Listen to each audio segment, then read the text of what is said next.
Ko au kamake arera. Arera te mimiti nui. Te tū erere ki tū oro. E tapere ko pokuinu. E nua ko tumu te varovaro. E awa te itai ko mango nui. Te reri anga vairua ki pō. E maunga te uta ko tapu tārangi. Arara ki te opunga. Ko au te papa, te tumu enua. Kare au e neke. E tumu o ki au no te enua. Ai e koko!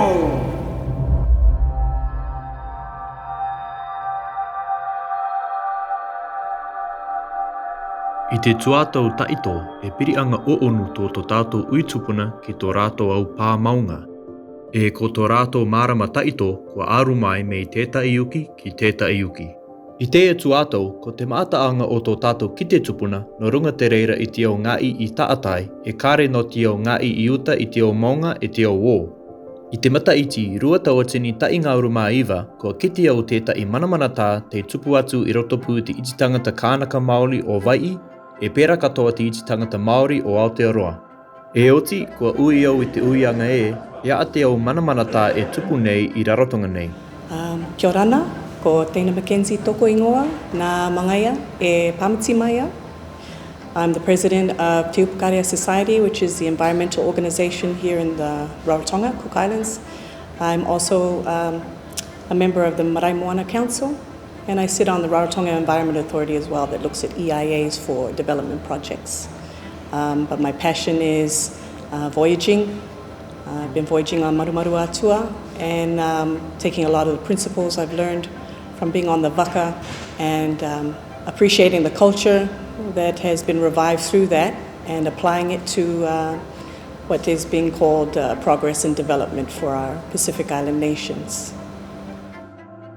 The importance of the work that we do through the different organizations and boards that I'm involved in is bringing back the interest in reviving traditional practices, recognizing how important they are for respect for our land and our seas, and embedding that in different areas of legislation and policy. We are living in a time where these are the constructs for development here, and so we are finding ways to bring back the importance of Pacific values and all the different components of our culture that was very important to islanders before colonization in terms of nurturing, gathering, sharing, all of these values that have disappeared into monetary terms need to be revived. They need to be embedded into the ways that we move forward. Kia ora, my name is Charlie McLean. I'm from Rarotonga here in the Cook Islands. I'm currently interning at an environmental NGO called the Upakaria Society. As an intern, you're really learning, so you're starting from the get-go. Getting a rough knowledge and an idea of what the environmental society is and what they do, and then kind of shadow what my boss and them, how they contribute to protecting our paradise here in the Cook Islands. My name is Winton Herman, and I'm currently under the employ of Dr. Teina Rongo, working with this company Rongo Hiva. Dr. Rongo is a PhD qualified marine biologist that resides here in the Cook Islands, and he has his own little company that does water activities out in the ocean and all that, as well as helping when it comes to environmental services that involve marine life or the water. And I work for him by assisting with the marine life and helping him do ecological surveys in both the ocean and lagoon. What I love about what I do is just being in the ocean and in the water. I absolutely love the water. It's my favorite thing. And by working with him, I get to not only be in the water, I learn about what's in the water, what I can do to help it, and everything that involves the ocean or the water. The importance here today is, again, it is connection. It's connection with Liam Kokaua, who's been a part of our organization before, but also as a returning Cook Islander who was brought up elsewhere, really redefining and solidifying his roots back here into the Cook Islands. I'm really proud of him. I will support him.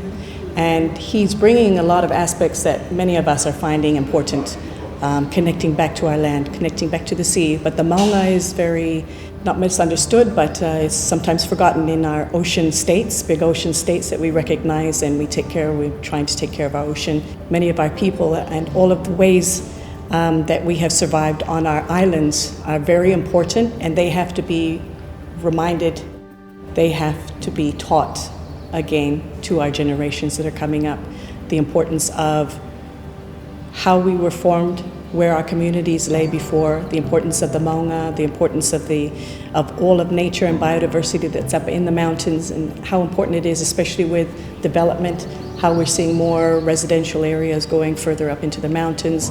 We have to look at a number of aspects of, again, what we need to respect and value over development, and how perhaps we can find some complementary ways to ensure that people can still get a piece of land and live here, but also respect the true lay of the land and everything that was here before us.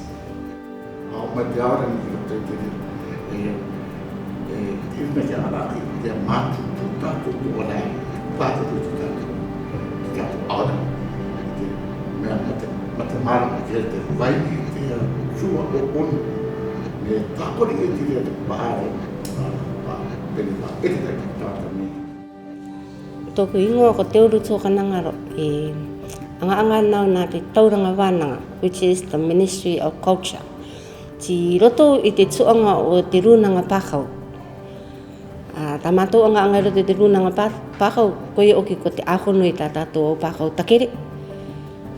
Me te mea tui, rangaranga, e pērā katoa tā tātou tui runga I te pooki nā mātou nā te moki. E pērā katoa te au raki takere. E ta itu atau, e tautura nā tō mātou mama I te tuanga a te akaiwi kōrero, which is the anthropology. I te atu atau, kare uki akaki I ake, kare kera tangata I runga I te rā taonga, so I te atu atau ria, ko au oki te tukuna I nei, ki wao I te rawe I te anga.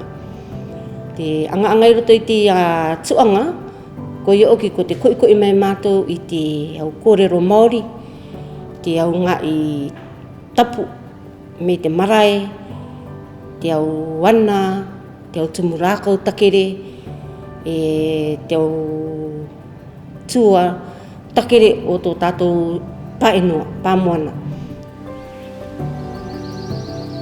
Our maunga are important because it's part of our landscape, part of our geography. It's part of the island that we all live on.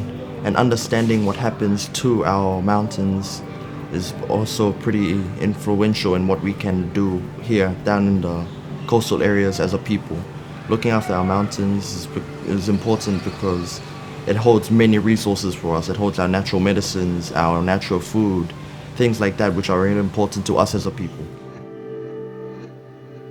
Ko tō tātou I te tangata, e piri anga mātutu tō tātou ki tō tātou au enua tātakitai, te au enua I tupu aere mai ei tō tātou uitupuna.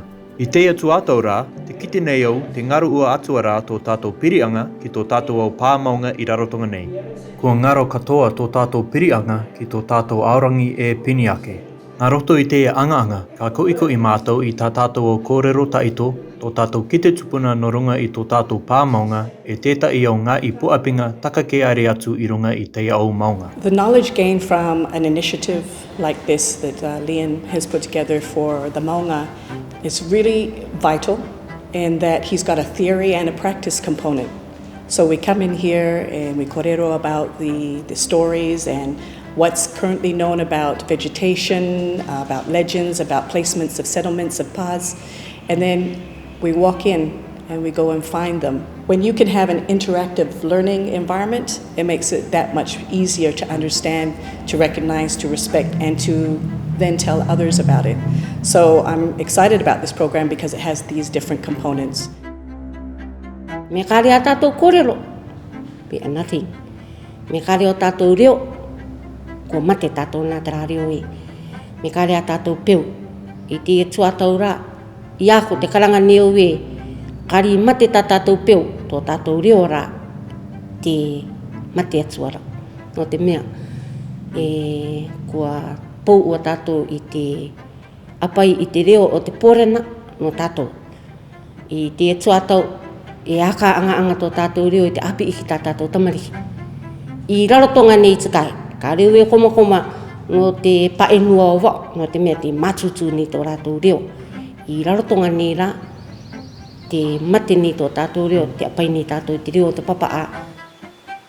Kia koto e te kōpū tangata no koto te iau maunga, e mea ka e mea mitaki, kia paina ia te ia putunga tangata ki runga i te ia ngai, kia nene i ari ia mai te iau ngai tapu o tātou. Nō rira, e tō tātou maunga i rarotonga nei, i ahu, i roto i te ia iri kāpua nā liem, te marama mai ni o rira e ai akapeni ia i te noo anga o te iti tangata i utai te maunga i tau tuatau ara. No te iahu no te ngai tanu, ma te one, mi te rira ere. Te karangarara o ke amaki uti e te noo anga o te tangata i te rira tuatau e noo ana ki utai te maunga. Nā te ewangiria o ke tātou, ako o ke mai tātou ki taine. Noo ne ria tātou ria ki tātai ne, e ati kua ngaropoine, aka ngaropoine e tātou a utai te maunga. Kāre oki o tātou teime ako o ria no te mea ko teitei oki. E teitei oki kāre re tātou e teiki runga. What is important is that the elders are in here talking about legends, our stories, and how we know what we know today because of chants and the legends and practical things that we do as kids, like playing in the tuttle patch, walking the streams and just following the streams until you hit the spring. Through nature, we get a sense of idea of how life really works. And this is what they're talking about in here. So that's why it is important for us to be here. I teia rā mua, kua kite mai au I tētai o mea puapinga no runga I tā tātou au peo Māori, e tētai o tā tātou au ākonoanga no runga I te au pāmaunga I rarotonga nei. E kite pakari tō teia au tumu kōrero no runga I tō tātou pāmaunga. I nāra, kua marama katoa rātou kāre teia o marama I tukuna ia mai ki roto I te uki o teia tuatau. Kua ngaro teia ki te marama taito me rotopu I te uki o teia tuatau e pērā katoa I rotopu I te maataanga o te au metua.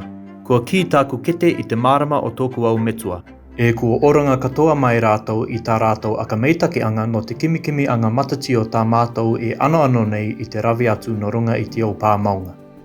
Ka aka tea mama o mātou I a mātou no te kake anga maunga mua a popo, ko Raimaru te maunga mua.